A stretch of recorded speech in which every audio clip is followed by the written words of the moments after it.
আলহামদুলিল্লাহি রাব্বিল আলামিন ওয়াসসালাতু ওয়াসসালামু আলা সাইয়্যিদিল বিলাল ভাইয়ের মার্কা এবার সারা দেশে মার্কা এবার দাঁড়িয়ে পাল্লা। গণমানুষের সংগঠন বাংলাদেশ জামায়াত ইসলামী।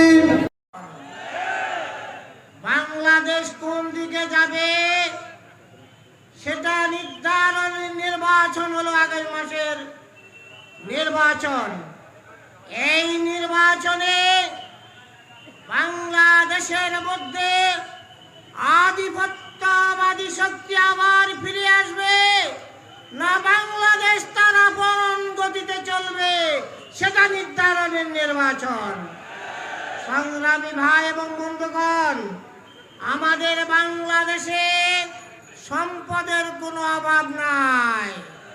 অভাব হলো সৎ এবং যোগ্য মানুষের। অসৎ মানুষগুলো এই জাতির নেতৃত্ব দানের মাধ্যমে জাতিকে বঞ্চিত করে তাদের নিজের পকেটকে পূরণ করেছে। এই দেশে একমাত্র স্বাধীনতার আতন্ত্র পড়ে বাংলাদেশ জামায়াত ইসলামী, ইসলামী ছাত্র শিবির। অত্যন্ত দুঃখের সাথে দেখতে হয় যে 5 তারিখের পরেও চাঁদা না দেওয়ার কারণে আমার ভাইকে শহীদ হতে হয়। দলীয় কোন্দলের কারণে শতাধিক মানুষের জীবন বিপন্ন হয়ে যায়।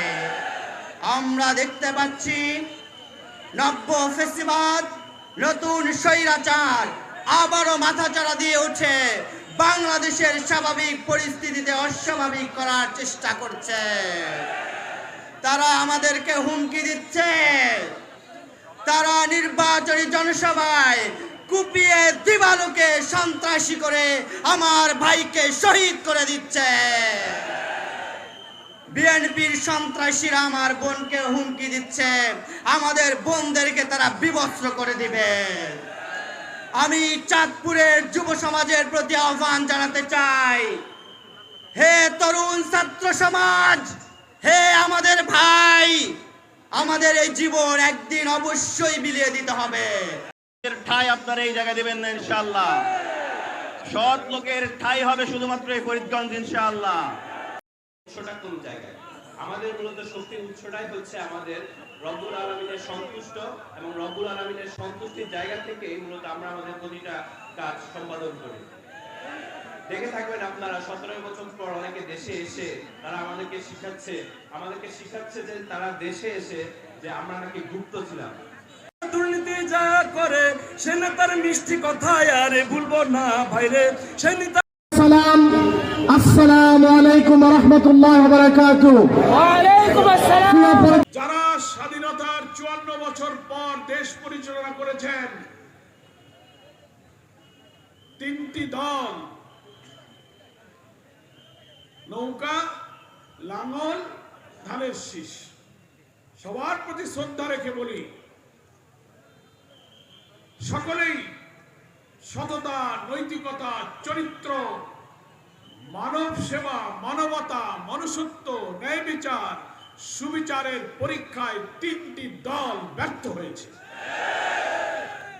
এই 3টি দলের কোন দলের প্রধানমন্ত্রী, মন্ত্রী, মিনিস্টার, দলের প্রধানরা কি বুকে হাত দিয়ে বলতে পারবেন যে আমার দেশ শাসনের সময় কোন দুর্নীতি আমরা করি নাই? এই কথা কি কেউ বলতে পারবে? বরং চ্যাম্পিয়নের রেকর্ড আছে। চ্যাম্পিয়ন, হাজার হাজার কোটি টাকা তারা বিদেশে পাচার করেছে। জুডিশিয়ারিতে দুর্নীতি, পুলিশ অ্যাডমিনিস্ট্রেশনে দুর্নীতি, সিভিল অ্যাডমিনিস্ট্রেশনে দুর্নীতি, ব্যবসা বাণিজ্য, কাস্টমস, ভূমি অফিস, ইউনো, জাতির রন্ধে রন্ধে every sector of our state দুর্নীতি আমাদের বাসা বেঁধে আমাদের অর্থনীতিকে তছনছ করে দিয়েছে। আমার ভাইরা, ফলে দুর্নীতির অভিযোগ থেকে 3টি দলের কোন দল মুক্ত নয়। ন্যায় বিচার ছিল না। জুডিশিয়ারিতে প্রচন্ড দলীয়করণ করে দেশের বিচার ব্যবস্থাকে ভেঙে ফেলা হয়েছিল।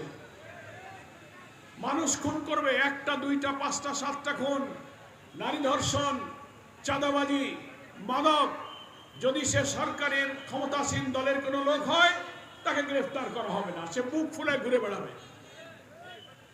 যদি কোনো কারণে পুলিশ ধরে ফেলে 3 দিন 4 দিন পর কোর্ট থেকে তার জামিন হয়ে যাবে। নাকি বলে? দুর্নীতি, দলীয়করণ,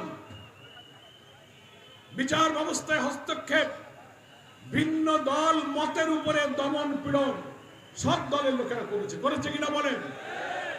তার দল যদি না করা হয় প্রত্যেকের উপরে তার মিটিং এ বাধা দেবে, তার অফিস ভাঙবে, মিছিলে লাঠিচার্জ করবে, গ্রেফতার করবে, অনুমতি দেবে না, ক্রস ফায়ার, রিমান্ড, আয়নাঘর, এই করে করে দেশের শ্রেষ্ঠ বড় বড় আলেম সব মানুষদেরকে তিলে তিলে তারা কারাগারে হত্যা করেছে।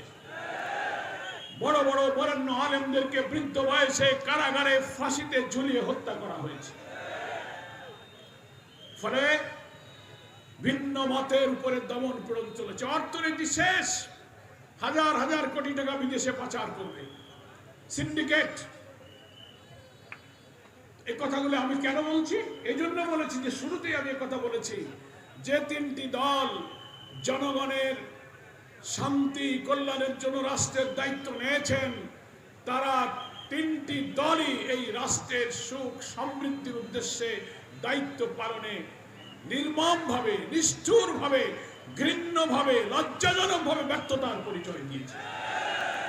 পরিবর্তন অর্থ হলো এই 3 দলকে না বলতে হবে, এই 3 দলকে না বলতে হবে। আমরাই পরিবর্তন আনবো। 11 দল, 12 তারিখের মার্কা, দেশবাসীর মার্কা, সবার প্রিয় মার্কা